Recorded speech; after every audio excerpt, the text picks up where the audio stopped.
Tu regardes, tu restes, tu fais partie du truc. Ici, on ne fait pas de contenu fast-food. Chaque vidéo est un terrain de jeu, un champ de bataille, une énigme. Tu veux juste cliquer, passe ton chemin. Tu veux comprendre, rire, cogner, réfléchir, alors reste jusqu'au bout. Et si t'es encore là à la fin, t'es pas juste un abonné, t'es un complice.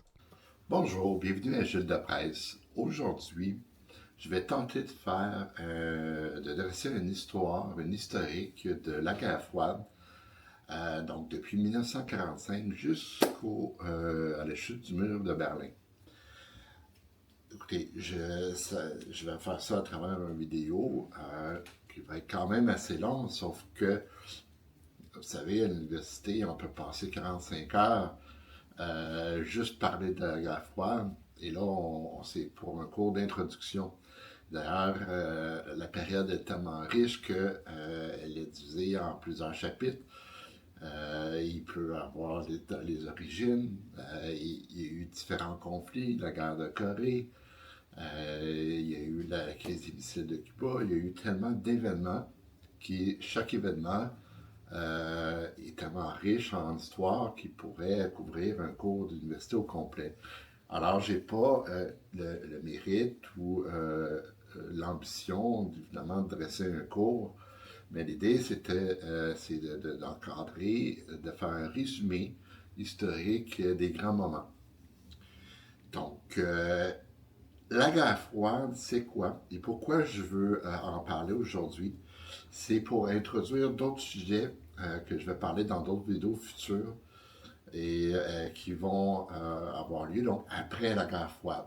Et donc, parce que la guerre froide, une fois que vous la comprenez ses origines, d'où ça vient, ça vous permet de comprendre la géopolitique telle qu'elle est en train de se décider devant nous. Euh, les ennemis d'hier ne sont pas nécessairement les ennemis d'aujourd'hui. Ils se transforment. Les pays, donc les pays évoluent. La dynamique internationale évolue. Et donc, c'est dans ce contexte-là que je vais dresser l'historique de la guerre froide pour mieux mettre la table envers d'autres vidéos, d'autres explications, d'autres histoires plus actuelles portant sur la géopolitique mondiale. Donc, la guerre froide. Nous sommes en 1945. La Seconde Guerre mondiale vient de s'achever. Les villes d'Europe sont en ruine. Hiroshima et Nagasaki ont été pulvérisées par la bombe atomique et le monde entier aspire à la paix. Mais cette paix est fragile.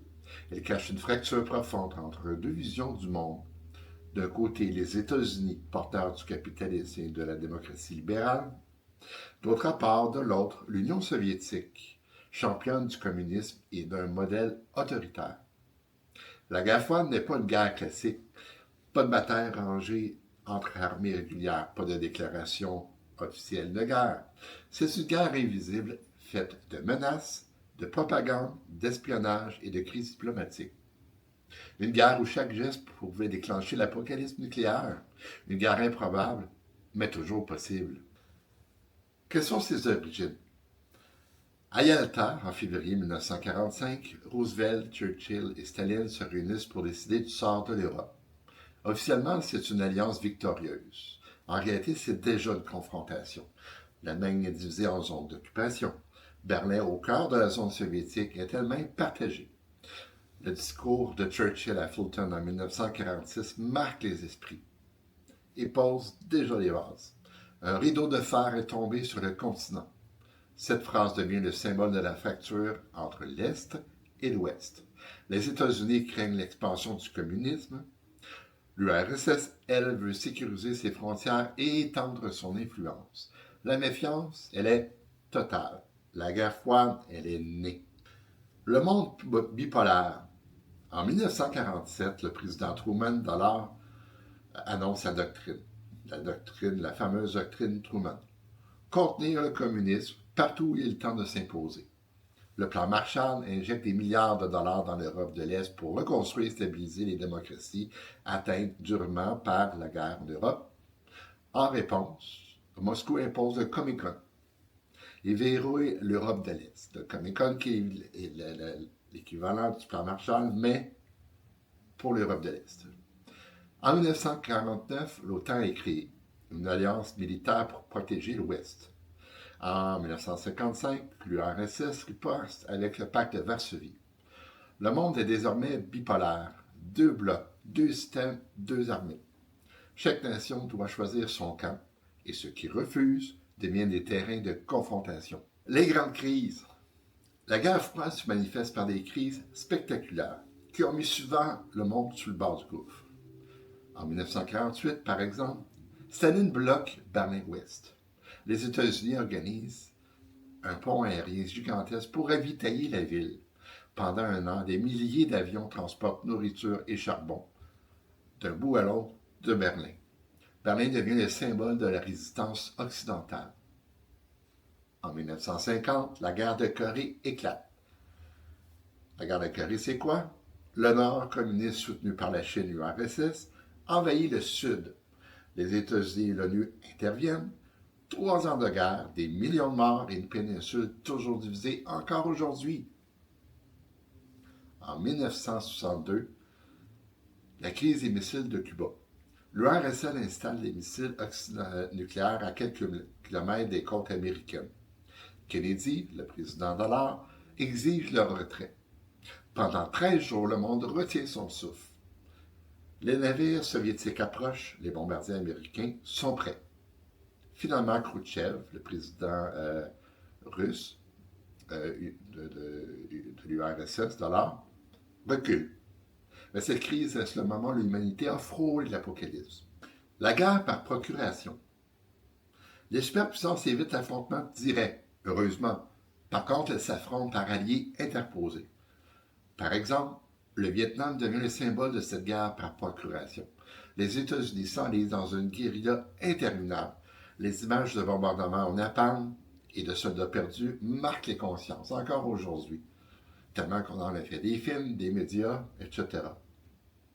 En Afghanistan, en 1979, l'URSS envahit pour soutenir un régime communiste. Les Moudjahidines, armés par les États-Unis, résistent. Ce conflit épuise Moscou et prépare la chute de l'Empire soviétique. D'ailleurs, souvent, ces conflits en Afghanistan ont souvent été comparés par l'équivalent de l'enlisement que les États-Unis ont subi dans la guerre du Vietnam. Donc, pour la Russie, pour l'URSS, l'Afghanistan, c'est comme le Vietnam pour les États-Unis. En Afrique et en Amérique latine, chaque révolution, chaque coup d'État devient un terrain de jeu pour Washington et Moscou. Angola, Nicaragua, Chili, la guerre froide, elle est partout. Tous les conflits propices par cette guerre par procuration, cette guerre par l'entremise d'alliés interposés. L'histoire avance. La détente est le retour des tensions. Dans les années 70, un mot semble apaiser les esprits. Détente. Nixon se rend en Chine. Les accords SALT, SALT, limitent les arsenaux nucléaires. Les superpuissances dialoguent. Mais cette académie est fragile. En 1979, l'invasion soviétique de l'Afghanistan relance la confrontation. Ronald Reagan, élu en 1980, parle d'empire du mal, parlant de l'Union soviétique. Les États-Unis investissent massivement dans l'armement alors. Donc, la guerre froide continue. La course aux missiles reprend. La guerre froide est un cycle. Chaque geste de paix est suivi d'une nouvelle escalade. Sans cesse. La fin de la guerre froide. Alors, en 1985, le président Mikhail Gorbatchev, président de l'Union soviétique d'alors, arrive au pouvoir. Ses réformes, la perestroïka et la glasnost, ouvrent une brèche dans le système soviétique. Mais cette ouverture devient un effondrement. En 1989, le mur de Berlin tombe. Les images de foule franchissant la frontière, de marteaux brisant le béton, deviennent le symbole de la liberté retrouvée. En 1991, l'Union soviétique disparaît.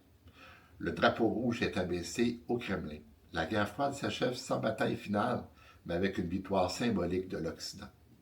Le monde entre dans une nouvelle ère marquée par l'hégémonie américaine et les cicatrices d'un demi-siècle de tension. En conclusion, la guerre froide fut une paix armée. Une guerre improbable, mais toujours possible. Elle a façonné nos alliances, nos peurs, nos équilibres. Elle a montré que la survie dépendait de la prudence et que l'équilibre des puissances pouvait tenir le monde en otage. Comprendre la guerre froide, c'est comprendre pourquoi notre monde reste obsédé par la sécurité, la dissuasion et la menace nucléaire. Une guerre qui n'a jamais éclaté, mais qui a marqué l'histoire à jamais et dont on a encore les conséquences encore aujourd'hui. C'était Gilles Deprez. Merci.